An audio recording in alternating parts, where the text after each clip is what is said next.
SBI का new RD SIP plan एक ऐसा प्लान जहां लोग काफी ज्यादा इन्वेस्टमेंट कर रहे हैं इन दिनों। बट इतना पॉपुलर क्यों है ये प्लान?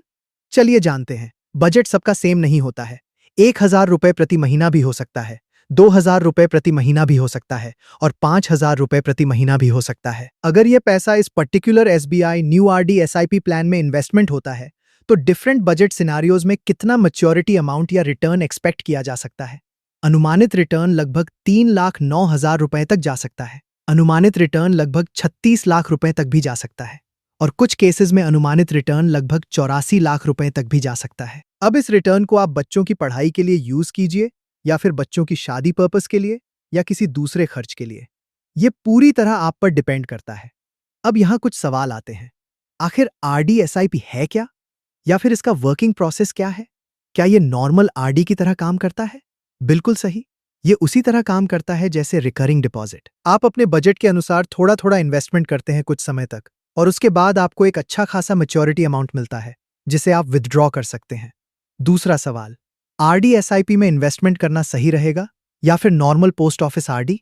और एक इंपॉर्टेंट सवाल यह भी रहता है, मान लीजिए आपने आरडी एसआईपी शुरू किया लेकिन किसी महीने आपका इंस्टॉलमेंट डिडक्ट नहीं हुआ, उस केस में क्या होगा? आज के इस वीडियो में इन सभी सवालों का जवाब देंगे। क्या स्ट्रैटेजी रहेगी, कौन सी स्कीम रहेगी, डिफरेंट टाइप्स ऑफ कैलकुलेशंस क्या होंगे, हर एक चीज को स्टेप बाय स्टेप समझेंगे, इसलिए वीडियो में बने रहिए।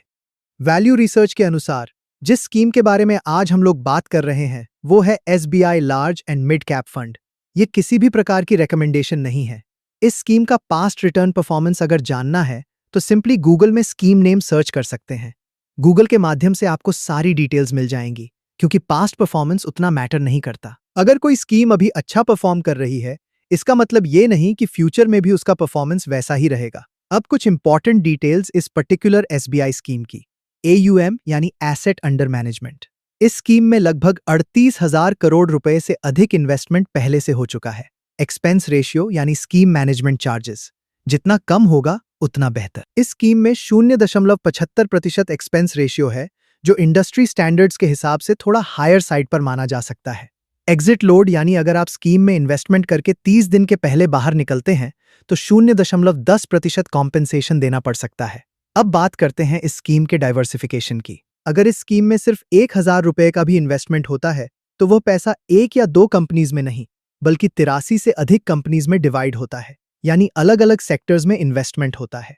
टॉप होल्डिंग्स की बात करें तो HDFC bank limited, axis bank limited और स्टेट बैंक ऑफ इंडिया जैसी बड़ी कंपनीज में पैसा इन्वेस्ट होता है।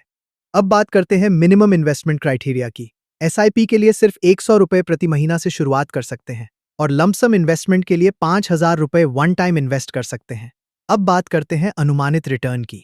अगर 18% हिस्टोरिकल रिटर्न रहे और टाइम पीरियड 10 साल मान लें तो डिफरेंट बजट सिनारियोज को वन बाय वन समझ लेते हैं। अगर बजट 1,000 रुपए प्रति महीना का है तो इस केस में अनुमानित रिटर्न 10 साल के बाद लगभग 3,09,000 रुपए तक जा सकता है। अगर बजट 2,000 रुपए प्रति महीना का है तो इस केस में अनुमानित रिटर्न 10 साल के बाद लगभग 6,18,000 रुपए तक जा सकता है। अगर बजट 5,000 रुपए प्रति महीना का है तो इस केस में अनुमानित रिटर्न 10 साल के बाद लगभग 15,45,000 रुपए तक भी जा सकता है, यानी 10 साल के बाद इतना रिटर्न आप एक्सपेक्ट कर सकते हैं। लेकिन अगर इसी रिटर्न को और बढ़ाना है तो उसके लिए क्या स्ट्रैटेजी रहेगी उसको भी समझेंगे। लेकिन उससे पहले जो सवालों के डाउट्स थे उन्हें क्लियर कर लेते हैं।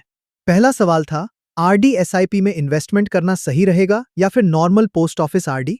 अगर स्टेबल या गारंटीड फिक्स्ड रिटर्न चाहिए विद जीरो रिस्क इन्वेस्टमेंट और कोई झंझट नहीं चाहिए तो पोस्ट ऑफिस रिकरिंग डिपॉजिट बेहतर रहेगा।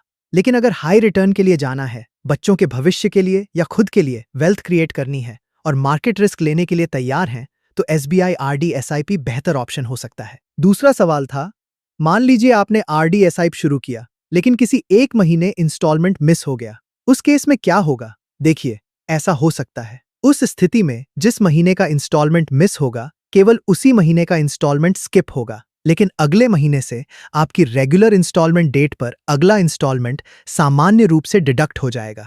हालांकि जिस बैंक अकाउंट से आरडी एसआईपी लिंक्ड होगा वह बैंक मिस्ड इंस्टॉलमेंट के लिए कुछ पेनल्टी चार्ज कर सकता है।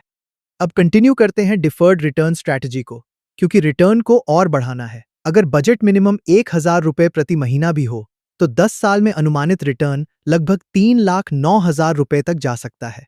अब मान लीजिए इस अमाउंट को 10 साल बाद तुरंत विथड्रॉ नहीं करते, बल्कि कुछ साल और होल्ड करते हैं बिना कोई एक्स्ट्रा इन्वेस्टमेंट किए, तब रिटर्न में क्या बदलाव आ सकता है? अगर 3,09,000 रुपए को एक्स्ट्रा 10 साल होल्ड किया जाए तो अनुमानित फंड वैल्यू लगभग 13 लाख रुपए तक जा सकती है और टोटल फंड वैल्यू लगभग 16 लाख रुपए तक पहुंच सकती है। अगर इसी अमाउंट को 15 साल तक होल्ड किया जाए तो अनुमानित फंड वैल्यू लगभग 33 लाख रुपए तक जा सकती है और टोटल फंड वैल्यू लगभग 36 लाख रुपए तक पहुंच सकती है। और अगर इसी अमाउंट को 20 साल तक होल्ड किया जाए तो अनुमानित फंड वैल्यू लगभग 80 लाख रुपए तक जा सकती है और टोटल फंड वैल्यू लगभग 83 लाख रुपए तक भी पहुंच सकती है। अब आपकी इन्वेस्टमेंट स्ट्रैटेजी क्या रहेगी? वीडियो में कमेंट जरूर कीजिए। क्या इमीडिएट रिटर्न के लिए जाना है, यानी सिर्फ 10 साल का इन्वेस्टमेंट पीरियड चुनना है और कंपैरेटिवली कम रिटर्न में कॉम्प्रोमाइज करना है, या फिर होल्डिंग स्ट्रैटेजी अपनानी है ताकि अच्छा कंपाउंडिंग मिले और हाई रिटर्न मिलने के चांसेस बढ़ें? बच्चों के बेहतर भविष्य के लिए यह फैसला आपको खुद करना है। अगर आपको इस स्कीम या प्लान के अलावा और भी अच्छे पॉपुलर और ट्रेंडिंग प्लान्स के बारे में जानना है तो इस वीडियो को जरूर देखिए। मिलते हैं अगले वीडियो में। Thank you. म्यूचुअल फंड बाजार जोखिमों के अधीन होते हैं। Please read all scheme related documents carefully before investing.